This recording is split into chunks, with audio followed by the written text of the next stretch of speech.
Միջազգային իրավական պրակտիկայում կիրառվում է SLAPP հասկացությունը այն դեպքերի համար, երբ դատական գործընթացը կարող է օգտագործվել քննադատությունը, լրագրողական գործունեությունը կամ հանրային մասնակցությունը սահմանափակելու նպատակով։ Ինչ է SLAPP-ը եւ որքանով է այս խնդիրն արդիական Հայաստանում, մանրամասները Օֆելիա Արսենյանի պատրաստած ռեպորտաժում։ SLAPP-ը կամ հանրային մասնակցությունը ճնշելու ռազմավարական դատական հայցը միջազգային իրավական պրակտիկայում կիրառվող հասկացություն է։ Այն վերաբերում է իրավիճակներին, երբ դատական գործընթացը կարող է օգտագործվել ոչ միայն իրավունքի պաշտպանության, այլև քննադատության, հանրային քննարկման, լրագրողական գործունեության կամ քաղաքացիական նախաձեռնությունների սահմանափակման նպատակով։ Սովորական հայցերից տարբերվում է նրանով, որ կոնկրետ հանրային սեկտորում գտնվող անձանց ճնշելուն ուղղված այդ դատական հայցերի հիմնական պահանջները ներկայացվում են, որպեսզի վերջինս լրացնեն դատարաններում ճնշում գործադրելու, այսինքն դատական հայց ներկայացնելով ճնշելով, որպեսզի վերջինս չարտահայտվեն իրենց ազատ խոսքը սովորական հայցերից տարբերվում է նրանով, որ սովորական հայցերում ըստ էության հայցողները ներկայացնում են դատական հայցեր իրենց խախտված իրավունքը վերականգնելու տեսանկյունից, իսկ այս դեպքում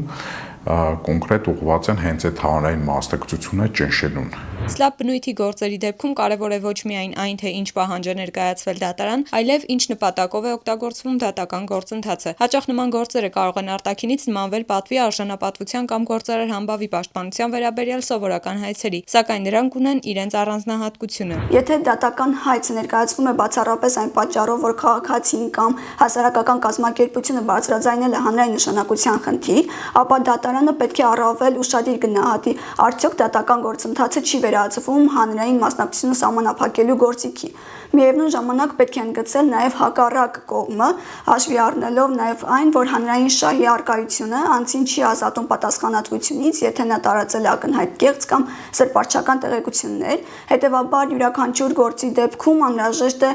պահպանել հավասարակշռությունը խոսքի ազատության եւ անձի հեղինակության պաշտպանության միջև։ SLAPP-ի հնարավոր դրսևորումների շարքում մասնագետները նշում են չափազանց մեծ ֆինանսական պահանջները, երկարատև դատական գործընթացները, կողմերի ռեսուրսների ակնհայտ անհավասարությունը եւ այն հանգամանքը, որ հայցի ներկայացումը կարող է ունենալ քննադատող անձին լրացնելու կամ հետագա հրապարակային գործունեությունից հետ պահելու ազդեցություն։ Եթե հայցը ներկայացվում է եւ անհիմն է այդ հայցը, այսինքն այդ հայցի հիմքում դրված պահանջները ըստ էության չեն հիմնավորվում դատարաններում, այդ դեպքում այդ հայցը մերժվում է անհիմն լինելու պատճառով, այսինքն այս դեպքում եթե դատարանը գնահատի, որ կոնկրետ այս հայցը ներկայացվել է անձի ոչ թե խախտված իրավունքները վերականգնելու տեսանկյունից, այլ ուղղված է անձին լրացնելու կամ արհեստականորեն ներկայացվել է որոշակի ծանրաբեռնելու անձանց հենց այդ դատարաններ, այսպես ասած, քաշ տալու, ներկայացնելու անհիմն հայցեր, այս դեպքում այդ դատական հայցերը մերժվում են դատարանների կողմից։ Հայաստանում SLAPP-ը որպես առանձին իրավական ինստիտուտ դեռևս հատուկ կարգավորում չունի, սակայն նման իրավիճակների գնահատման համար կարող են կիրառվել խոսքի ազատության, իրավունքի չարաշահման արգելքի եւ դատավարական բարեխղճության վերաբերյալ իրավական սկզբունքները։ Միջազգային փորձը ցույց է տալիս, որ միայն մեկ հանգամանքը ինքնին բավարար չէ հայցը SLAPP որակելու համար,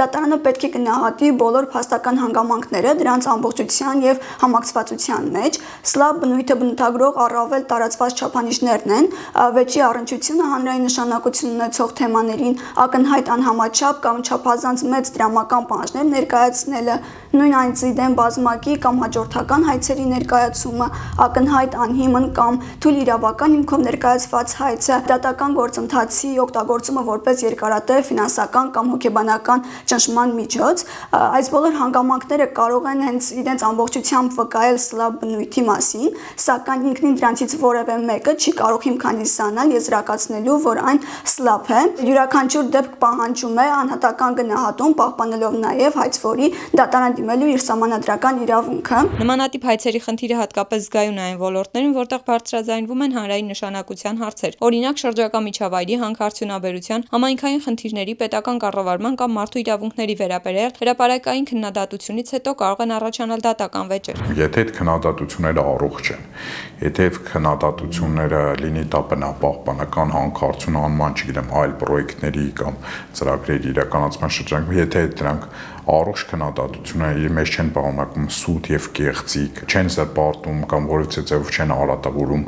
անձի բարեհամբավական ընկերության գործարար համբավը, այս դեպքում եթե այդ անձանց նկատմամբ ներկայացում են հայցադիմումներ եւ այդ հայցադիմումները իրենցից ներկայացնում են որպես այ հենց այդ դատական համակարգը ծառայեցնել այս անձանց լրացնելու առումով, այս դեպքում եթե համ նույնիսկ SLAP չտնենք, բայց այնուամենայնիվ դրանք հենց այդ SLAP հայցատիմումներն են։ Այսպիսի իրավիճակում կարևոր է պահպանել հավասարակշռությունը։ Անձի պատվի արժանապատվության կամ գործարար համբավի պաշտպանության իրավունքը չի վերանում միայն այն պատճառով, որ խոսքը վերաբերում է հանրային նշանակության թեմայի։ Միաժամանակ դատական պաշտպանության իրավունքը չպետք է վերածվի հանրային քննարկումը սահմանափակելու միջոցի։ Եթե անձը կամ կազմակերպությունը գտնում է, որ իր դեմ ներկայացված հայցը ունի SLAP բնույթ, ապա պետք է դատարանին ներկայացնի փաստարկներ այն հանգամանքները հաստատելու վերաբերյալ, որոնք նրա մոտ առաջացրել են այն հիմնավոր կասկածը, որ իր դեմ ներկայացված հայցը SLAP է։ Միաժամանակ պետք է հղում կատարել նաև խոսքի ազատության վերաբերյալ մի այդ նախադեպային իրավունքին եւ ընդգծել, որ դատական պաշտպանության իրավունքը չի կարող օգտագործվել որպես այլ հիմնարար իրավունքի սահմանափակման գործիք։ SLAP հայցերի դեպքում անհրաժեշտ է գնահատել ոչ միայն հայցի բովանդակությունը, այլև դրա համատեքստը, պահանջների բնույթը, կողմերի վարքագիծը եւ դատական գործընթացի հնարավոր ազդեցությունը հանրային մասնակցության վրա։ Մեր բոլոր ներկայացված դատական հայցերում այս ամենը նաև դատարանը գնահատական է տվել, որ եկել են եզրանման, որ այո, ներկայացված սուտ եւ կեղծիքը ըստ էության պետք է ունենա հետևանք, նա հետևանքն էլ նախատեսված է մեր քաղաքացիական օրենսգրքով։ Եթե պրակտիկան ձևավորված է հետևյալում եւ դա նաեւ միջազգային պրակտիկան է, եթե կա կեղծիք, եթե դատարանում հիմնավորվում է, որ ներկայացված ունեք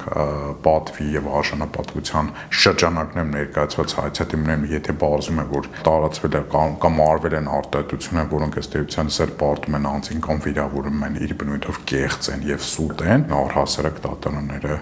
այս դեպքում տարանջատում են եւ համարում, որ սա SLAP չէ։ Միջազգային փորձը ցույց է տալիս, որ մի շարք երկրներում կիրառվում են տարբեր հակա-SLAP մեխանիզմներ, սկսած վաղ փուլում ակնհայտ անհիմն հայցերի կասեցումից կամ մերժումից, մինչև դատական ծախսերի փոխհատուցման եւ հայցվոր կողմի նկատմամբ պատասխանատվության այլ միջոցներ։ Որոշիչը դատարան դիմելու հիմնական նպատակն է, եթե հայցի հիմնական նպատակը ոչ թե իրավունքների պաշտպանությունն է, այլ քննադատությունը կանխելը, ֆինանսական կամ հոգեբանական ճնշում գործադրելը, հանրային մասնակցությունը սահմանափակելը, ապա սրանք կարող են հանդիսանալ հիմք նշված հայցը SLAP բնույթ համարելու համար։